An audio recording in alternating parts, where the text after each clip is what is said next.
everyone. Welcome again to the Sunken Blimp Stage. It's a pleasure having everyone here again on this beautiful Friday. Today we have a very special guest, and some people are still staring at the Barcelona chair, which I think it's okay. You can look at it. That's fine. So it's such an honor to have such an amazing speaker here with us at the Sunken Blimp Stage. And I'll do a little introduction and introduce her presentation in a little bit. And first, I'd like to say, if this is your first time here with us, we host these dive lives every Friday. And the idea of the dive live is to bring a speaker with a very interesting, set of stuff to show, right? And I use the word stuff because it could be anything from a life philosophical perspective to a project or a presentation about themselves. And the idea is to bring that person that in between like 20 and 30 minutes, they showcase that to the community in the theme of, design, architecture, or generalizing that into the future of living somehow, or what it is to live, right? What it is to be human and interact with things around us. So it's an honor to present Katerina Kamprani. And for those that don't know, Katerina, she studied architecture in the National Technical University of Athens, and that's where she received her diploma in 2006. After that, she did her postgraduate studies in product design and interactive systems. Katerina started her personal project then, The Uncomfortable. And in this project, she balanced humor, art, design, and she analyzes and redesigns everyday objects in order to make them inconvenient. And then the rest, I don't want to spoil too much because she has an amazing presentation for us today. So without further ado, thank you, Katerina, for joining us, and the stage is all yours. Oh.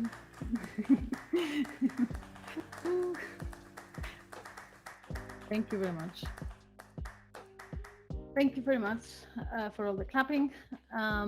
First of all, I want to say that I'm very excited to be on the virtual stage of Sunken Blimp because it's the first time I use a platform like this, and I really enjoyed preparing the presentation and like doing the slides and putting them around in the space, and I don't know, it got me really excited. Um, so so basically, I'm going to say, my name is Katerina Kamprani. I design deliberately inconvenient everyday objects, like the ones that I have above me, if you see the slide that is above me. So basically, yeah, it's like stuff that I that I rendered useless. And today, I would like to tell you the story of how and why it all began. And I'm going to talk it through 20 different chairs and non-chair designs, and then talk about how this personal project turned into something bigger that I wouldn't expect. So I will walk around the stage. I'm gonna go up there on the upper platform there, and you can come and join me so I can show you all the different chairs that I want to show you. Let me see. Great. Cool. So I want to start with this my high school chair, basically a classic school chair. I don't know how school chairs are in the States. This is how they are in Greece. They're a classic plywood chair, and I want to start from there because I think that's where all the mistakes start happening, which I think it's common for a lot of people. And the first mistake that I did in my life was a choice. Because I was a gifted student, and so I had a problem. I decided to study the wrong thing because back in 1999 that I was finishing high school and I had to make the choice of what to do with my life. The choices of doing something creative here in Greece, they were not many, especially in the public university system where we all usually go if you don't have a lot of money anyway to study in a private institution. So basically this was architecture school that was a very prestigious school, and if you would be an architect in Athens, in Greece, it would be like the best thing I could do. And then there were other like graphic design schools and stuff that were not, the diploma was not as high as that. So me being a gifted student and also me being very good at arts, it was basically like it was funneling me to a one-way street. Um, because, like my teachers felt that, I would be my potential in scientific stuff would be underutilized if I would go for something like graphic design. And something that was also very prestigious, which was art school, was kind of like a big no in my middle class family, because it meant like that, basically that I would be poor and that I wouldn't have jobs and that it'd be hard to get by. So, like it was just like a one-way street to go in architecture school. And back then we didn't even have design schools or anything like that. It was just like a few options. So the first time I came into contact with something like that was like very designy, and the design object was in my second year of architecture, where we went in Barcelona for an educational trip, and we visited the pavilion of Mies Madero. And I was really impressed with the pavilion and the space, but I was more impressed by the chair.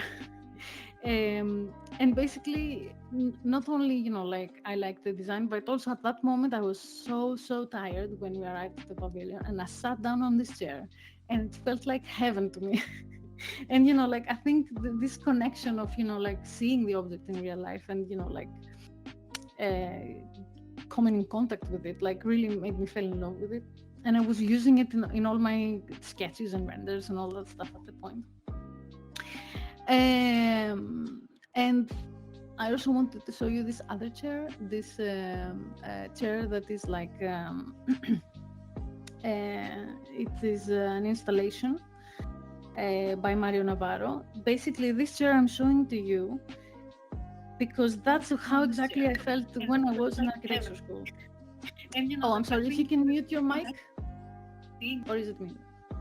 Can you mute your mic? Yes, okay, cool. So around my third year of studies of architecture, I started feeling very miserable because I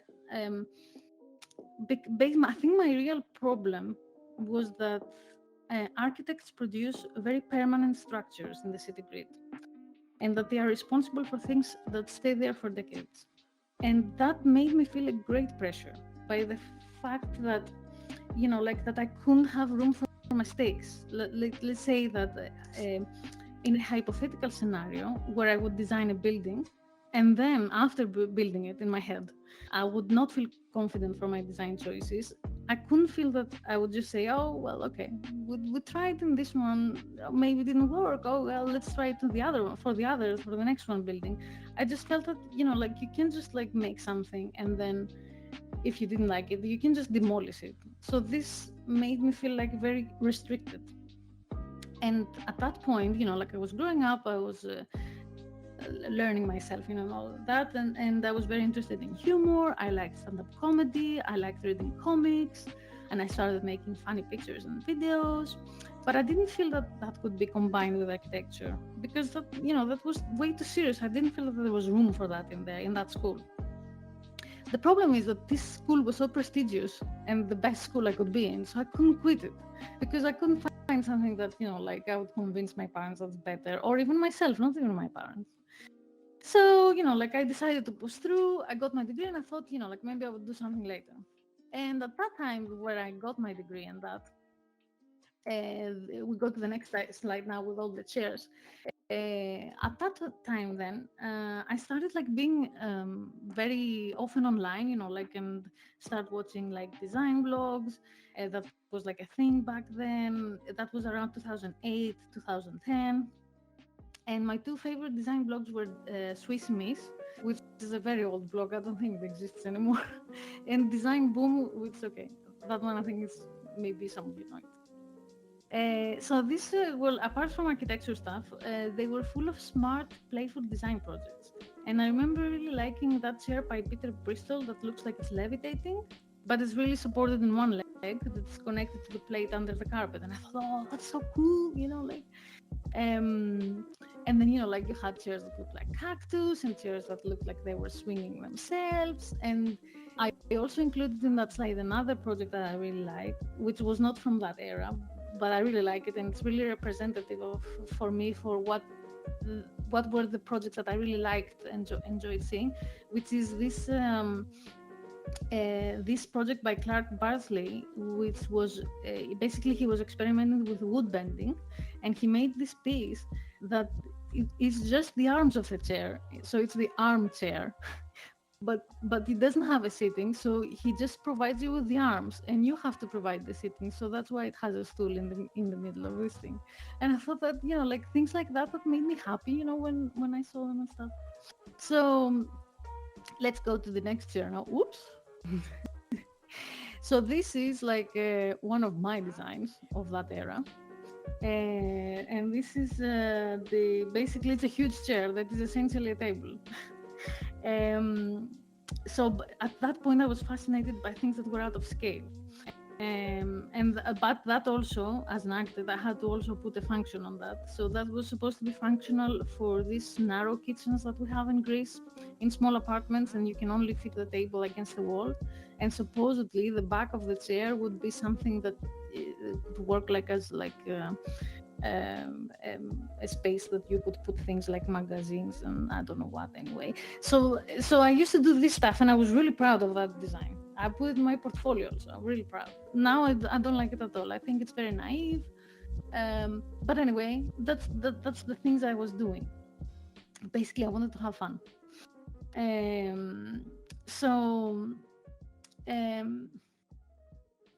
At that point, I thought, okay, let me do something different. Let me do a postgraduate degree on design. Maybe now it's the time to try and change my career and actually try and do something, be a designer, do all these fun things. The designer do fun things in my head. That was it. So I went to this school in a Greek island, which was very nice. And that school was a postgraduate program about design, but it wasn't only about the design of objects, it was also the design of interactive systems like websites and apps and services. And basically, as soon as we went there, the teachers kept on posing that question that was, what is design? What is design? They kept on saying, you don't know what design is, we'll tell you what design is. So basically, they were saying to us that good design is not about form, that good design answers questions and solves problems, and that the role of the designer is not to make beautiful things. The role of the designer is to observe, identify a problem, and then design a solution that solves that problem. And that's how innovative products come to life. So if we apply that way of thinking on a chair, the design thinking, the problem or the user's goal is to rest their body. That's what they want to do when they have a chair. So the chair is simply just a tool that helps us achieve this goal, right? So in this way of thinking, Alejandro Aravena observed that the tribe of Indians, the Ayureo, prefer to sit on the ground and sometimes use a strip of cloth like a belt to relieve their waist and free their hands. So what it means to sit down, maybe it means to sit down on the ground. Maybe you don't have to sit down on a chair, right? But what would be the product that would help you in that way of sitting? A belt that you would strap around your body to keep you supported. He presented that product in 2010 at the Fori Salon in Milan, and he named it Chairless. And he does not claim that this replaces a chair. This is supposed to be addressed to people who would choose to sit on the ground, more young people, more at a concert, at a festival, or on the beach. And of course, I don't know if it's really comfortable, but I think it is a good example to reconsider what it means to sit and rest our body, and what tool could we use for that it's not traditionally shaped as a chair. And then underneath that, we see another product from back then, 2010s, all that, which has the same name, but it has a completely different function and form. So Noon Chairless is an exoskeletal system that you can wear and use it as a standing stool whenever you want to rest. And they were very popular at that point. I've seen too many exoskeletal systems in 2010. It is mainly aimed at people who work standing for many hours, like production line workers or doctors in surgeries, and it gives them the opportunity to rest their body at any time, anywhere. So none of these products are really chairs, but I have grouped them with chairs because the end goal of the user is similar, to rest our body. But if we see that, so now you start to think about, but then what is a chair? What defines actually a chair or a sitting space, right? So let's go over here and talk about these two models. So basically, when the user comes in contact with an object, any object, two things happen in their brain. The one has to do with understanding what the object is, and the other one is to understand how to use that object. The mental model is to understand what the object is. Basically, it is a representation that we have in our brains that connects what we see to a previously known function. And this could be because of previous experience. For example, someone observed using someone else using that object, or you have tried to use the object yourself and you figured out how it works, or someone might have told you or explained to you how that object works, or maybe you have seen a manual. And I use this image of this guy because it's like because he probably has never seen a chair before in his life, and no one told him how to use it, and he doesn't have a mental model of a chair, so he's not using it correctly. And it's also from a meme that says you're not doing it wrong if nobody knows what you're doing, and that has to do with like what is the object you're using. And then we have the conceptual model, which is understanding how to use an object. All objects gives us information, and these are called affordances and limitations, and these are very common design terms, like when you are a design student. I don't know if you're an architecture student, if you have heard things like that. I certainly didn't. So when the parts of an object are visible, the brain recognizes the physical and logical constraints. Maybe we can understand the size of the object relatively to our bodies, if something is a movable part or not, if we can push or turn something, and all other sorts of information. So at that point, the brain gets into simulation mode while trying to figure out the objects. So seeing the chair, the chair of the rocking chair, we recognize from the curved base that this chair can rock sideways. And even seeing it, it might stimulate to some people the movement from left to right, but that happens just if your brain works like that.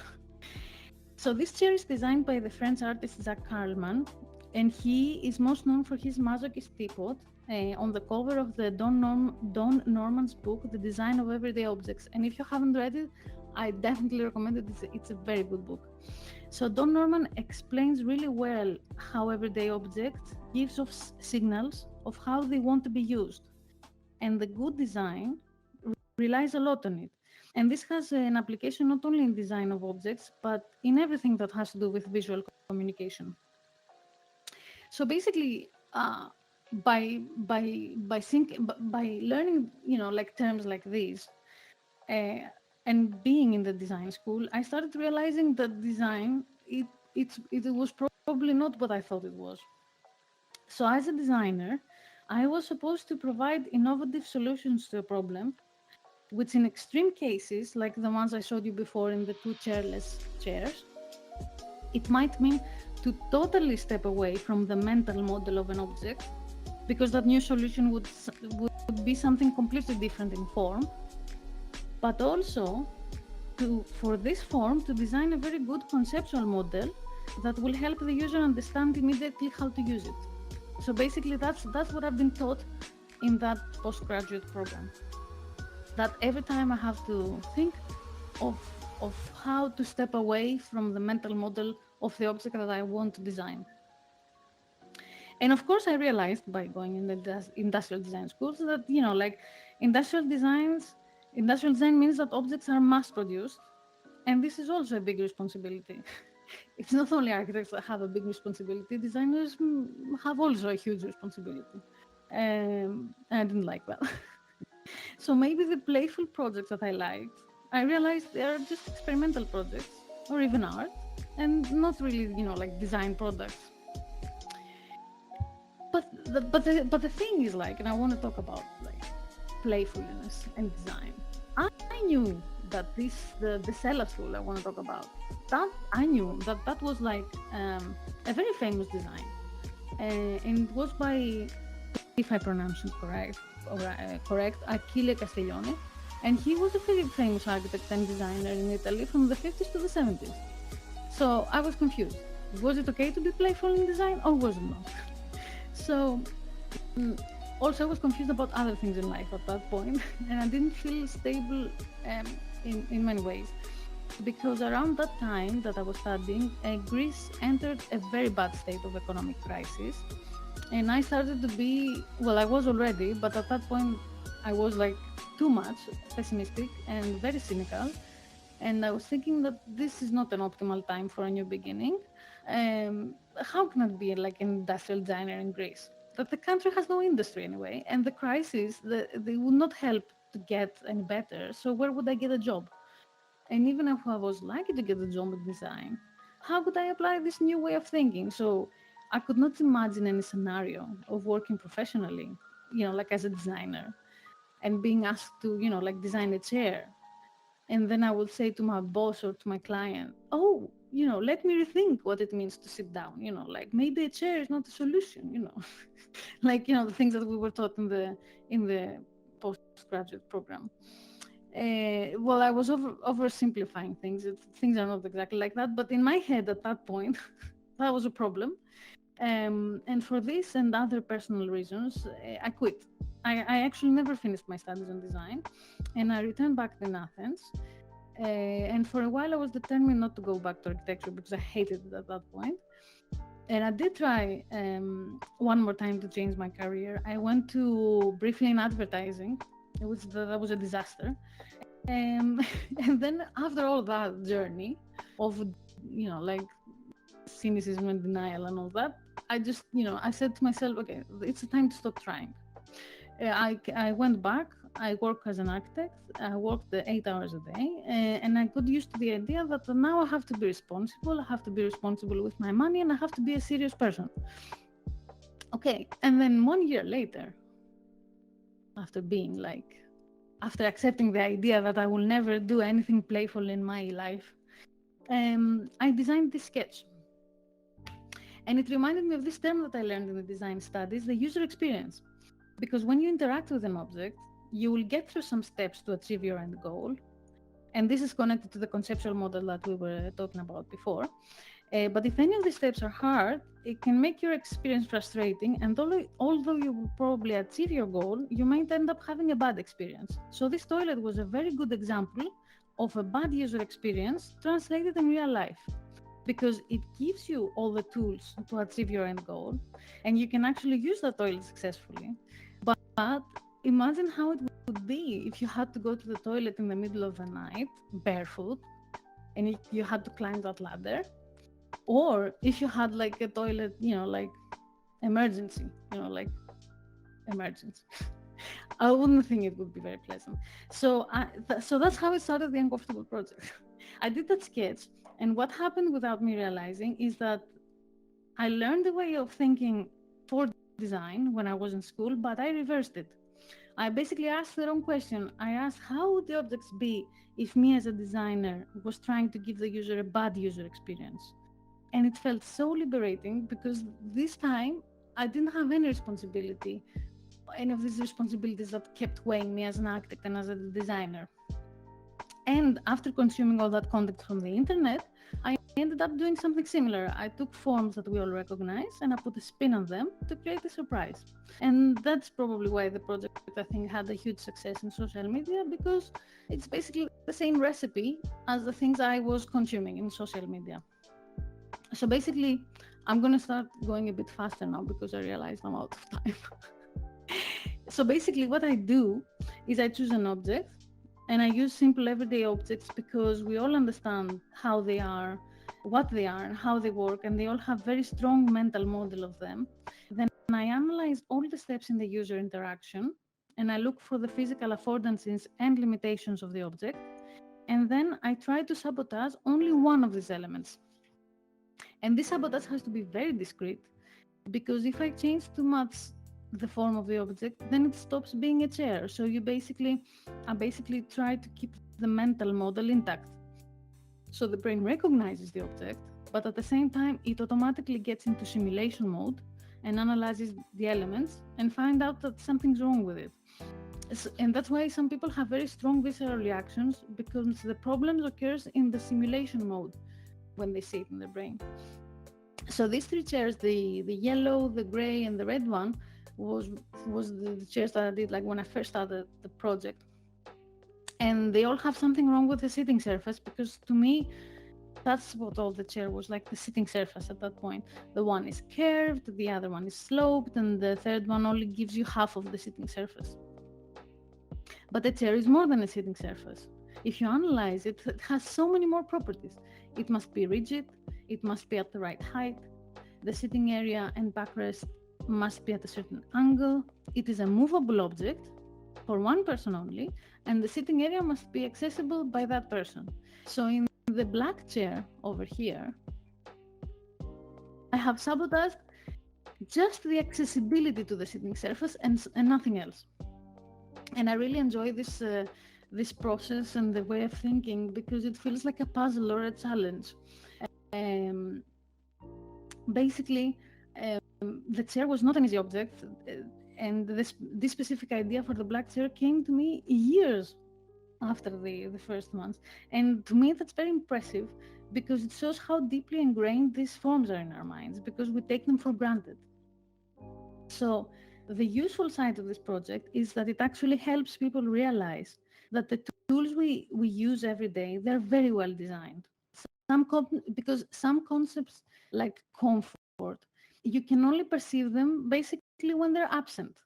And that's why they say that good design is usually invisible, because when something works really well, you basically, it goes unnoticed. You don't really notice it. So that is my project. Oh wait, I have some just a little bit more, just to show you what happened after this. So it was a project for fun and self-expression, and it ended something that I would never have thought of, because since 2013 it has been going viral every few years, and it has been used and interpreted in very different ways. I'm going to go fast now. These are some ad campaigns. My first ad campaign was in 2015 for the car company Smart, where they illustrated the importance of good design by saying design is nothing if it's not smart. And then we have another ad campaign for Hill, which is a social enterprise devoted to user-friendly justice, where they operate in African countries. And later, 1 year later, they asked me to design together to produce a new object, and we decided to do an African minibus taxi, which they called it the Matatu, and that was like a commission. And in 2019, I collaborated with a Brazilian ad agency to make a campaign for ACD, which is an institute for children with disabilities. And they produced 5 of my objects, and they put them in the coffee shop for a day. So people had to sit in the uncomfortable chairs and use the uncomfortable mugs. And then, as soon as they understand what was happening, they were handed the paper to explain the importance of the institute's work, and they asked for people to donate money to make more prosthetic limbs for children, which was really special for me. And then we have a lot of usage in education. Sometimes it's used in primary schools. This is for the Chicago public school system. Sometimes it's used like in art workshops from teachers. Many people, many teachers say to me that they use it for UX UI design examples, like to teach like design, like in design schools. And I just also wanted to say about the prototypes that I made in 2017, because up until then the project was only 3D visuals, and then I started doing the prototypes, which has led me to do a lot of exhibitions. My first one was in 2017, and then I had another one in IKEA, which was again to showcase um, you know, um, to showcase how people feel, how people with disabilities feel, and it was dedicated to inclusive design. And the objects were there to show how people might feel when they have to use objects that are not designed for the needs of the user. They're also the objects are also used to illustrate a lot of failure or mistakes, and that was one of the two of exhibitions in Paris and then in the Cité du Design, for which I have also designed this table, which was a social distance dinner for two before the pandemic. And the last one, I'm sorry, I'm finishing. I know I'm out of time. And that's the most important for me. And it's the less known thing about my project, but for me, it's the most I feel really proud of that. It's in a collaboration I have done with neuropsychologists from the University of Bologna, where they used images, and later we also produced physical objects of the uncomfortable and the corresponding comfortable ones to measure the reaction time in the brain in the neural system. So basically, they told me that when you see an object like a mug, the nerves in your hand are activated just by seeing it, because the brain recognizes the handle. But these scientists found out that this does not happen with the uncomfortable. So this delay in response helped them to do experiments in people with motor skill problems in their hands. And that was very important to me, that I could be a part of, research and things like that.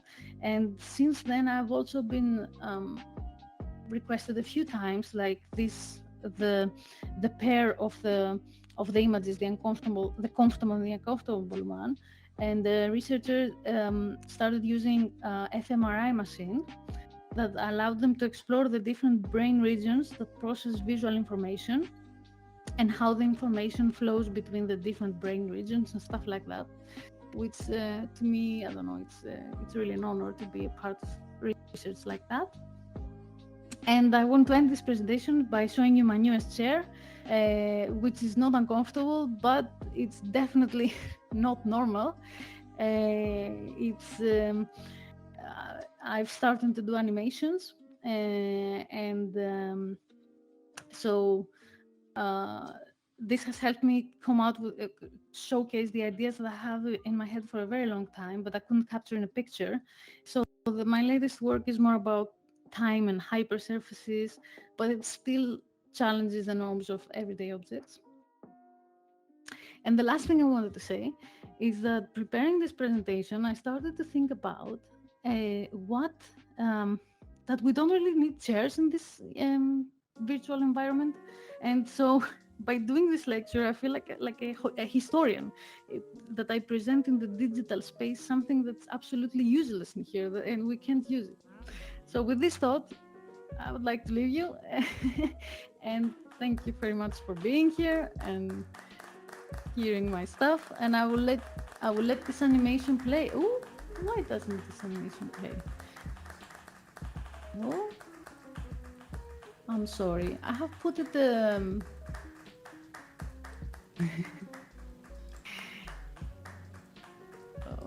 oh God. I don't know if you can see this slide that's supposed to be an animation. Okay.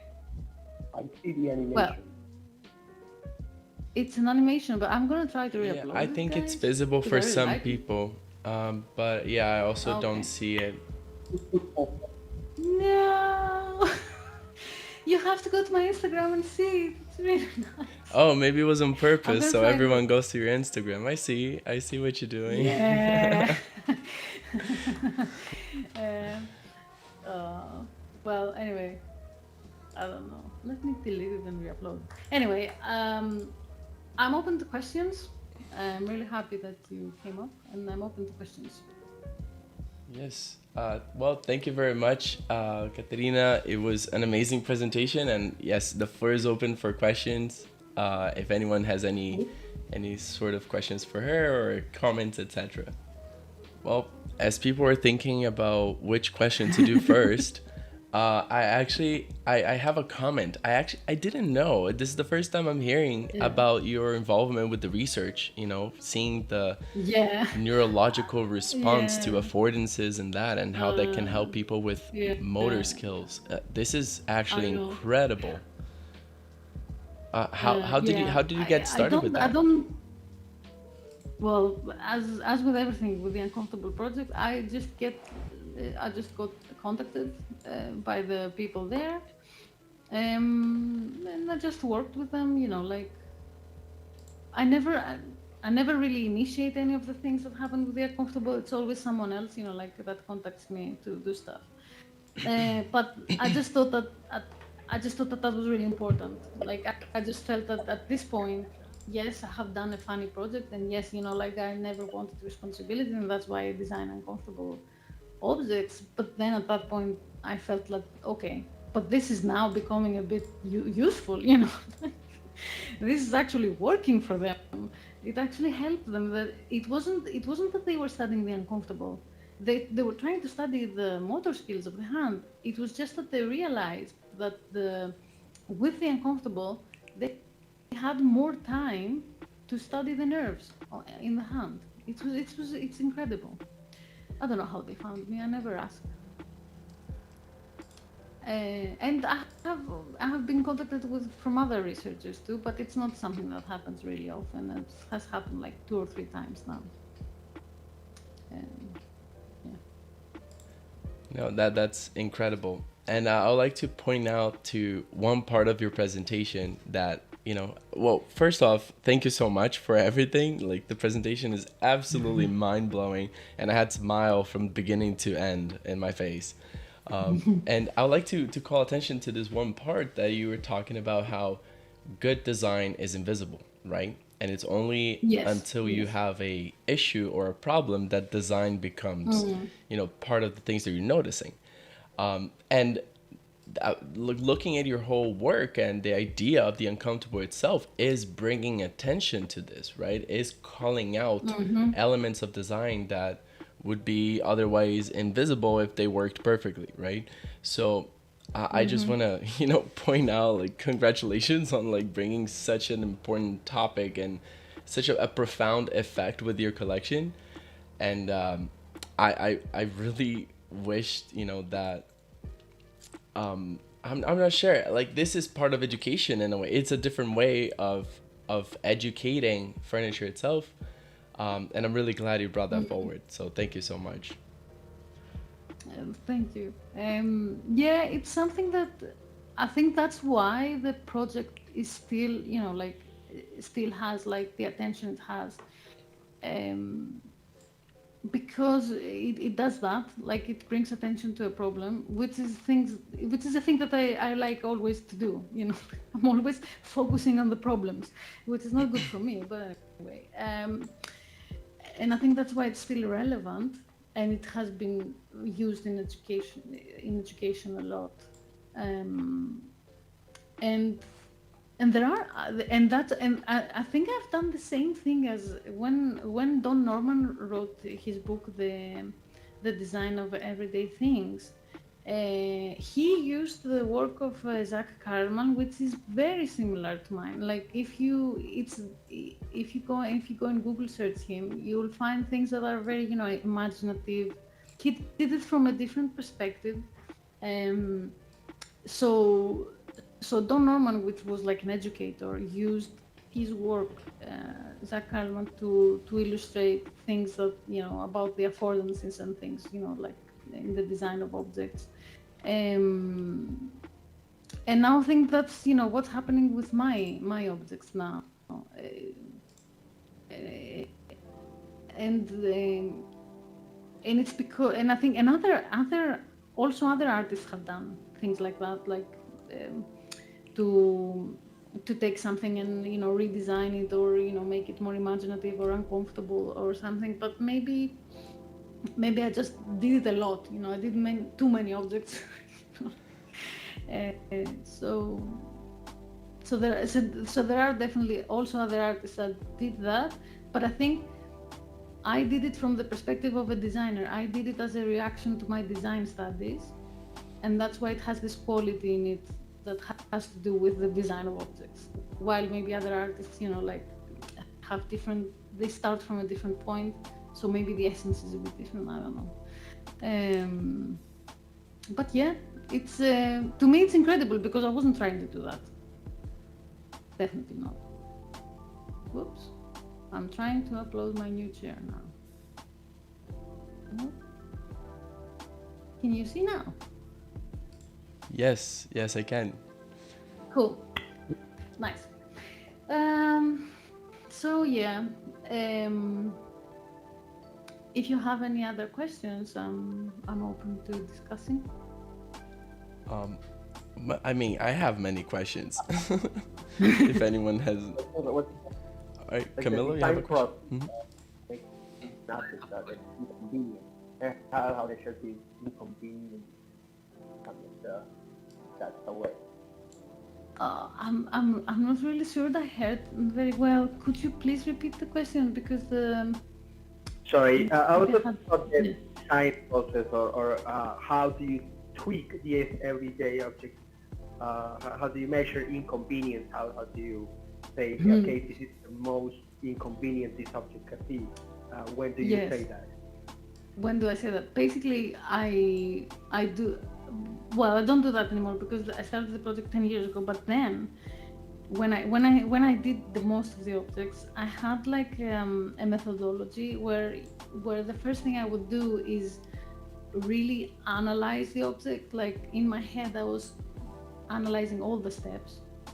And then when I was in the part of making it uncomfortable, I usually rejected the first 2-3 ideas that I had because I thought, okay, these probably are the most common ones that everybody would have them because you also want to be original, right?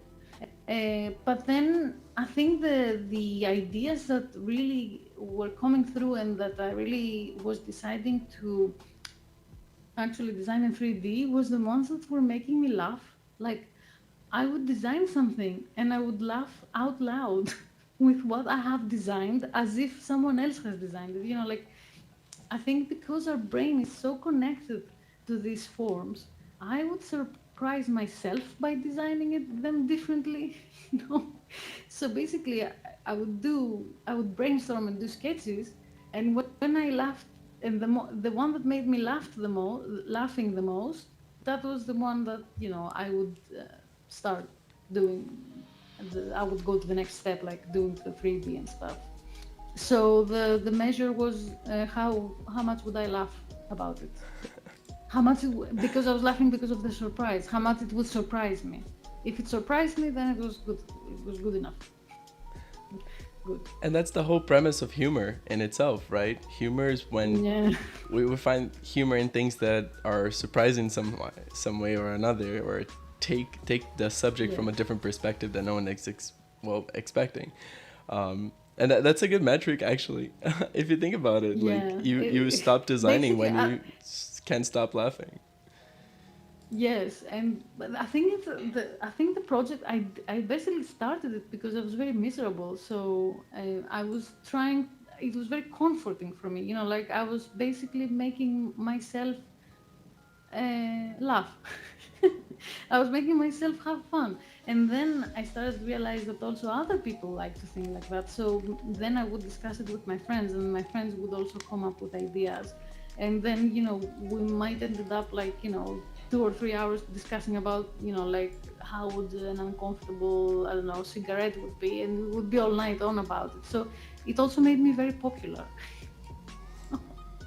So it was like it wasn't only me that I liked this. Like I saw that other people liked this way of thinking too. I like all your outfits. Everybody's wearing different and nice outfits. So you're in the virtual space. This is what I love about it. And yes, I mean, Katerina, this was an amazing presentation. I cannot thank you enough for bringing this forward and sharing that with us today. I hope everyone took something from this as well. And I mean, I can't wait to see what's next, you know, like the next stuff you're doing and all. I really hope at some point we can have you again here at the Sunken Blimp Stage. And this was absolutely a treat. So thank you so much again. I hope Oh, everyone had a great time. thank you. And if you guys do Thank have any other you. questions, I would love to invite you, Katerina, to join us in our Discord community. And then if anyone has any questions later on, they can reach out to you, ask you there, and that would be amazing. So thank you so much. Thank you for the invitation. I had a lovely time, and yeah, hope to see you. I am on the Discord server, so you know, I'd like to join in the conversation. So have a good day. Have a good day. Here's going to be night in Greece. Thank you. You too. And Okay. thank you everyone for joining us here today as well. I hope to see you all in Discord again. And also next week we have a great dive line as well from Nuke Goldstein, and he's going to be talking about you know the crypto world and his involvement in that. So hope you guys are excited as well. So have a great Friday, everyone, and see you next time. Fly deep. Bye bye.